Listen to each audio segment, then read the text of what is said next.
आता महत्त्वाची एक ब्रेकिंग बातमी समोर आली आहे। पनवेलमध्ये टायरच्या दुकानाला भीषण आग लागली आहे। पळसपे या ठिकाणची ही घटना आहे। शॉर्ट सर्किटमुळे आग लागल्याची माहिती समोर आली आहे। अग्निशमन दल घटनास्थळी दाखल आहे। आगीवर नियंत्रण मिळवण्याचं सध्या काम सुरू आहे। आगीमुळे दुकानाचं मोठ्या प्रमाणावर नुकसान झालंय, मात्र सुदैवानं कोणतीही जीवितहानी नाहीये।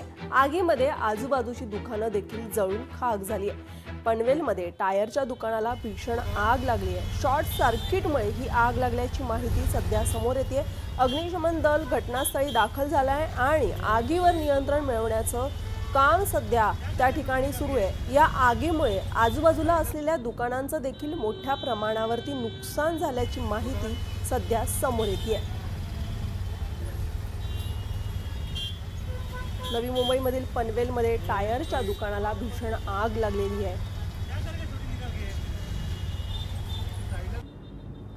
आपली प्रतिनिधी आकांक्षा देशमुख आपल्यासोबत जोडली गेलेली आहे। आकांक्षा, पनवेलमध्ये टायरच्या दुकानाला भीषण आग लागलेली आहे। अग्निशमन दल सध्या त्या ठिकाणी दाखल झालेले आहे। एकंदरीत काय परिस्थिती आहे त्या ठिकाणची?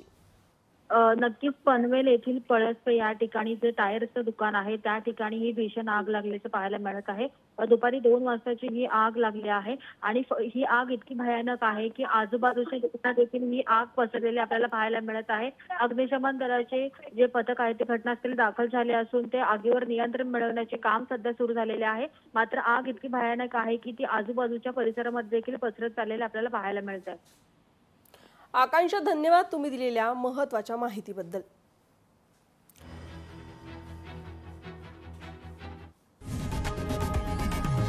लोकशाही मराठी ऐका, पहा, जागरूक रहा।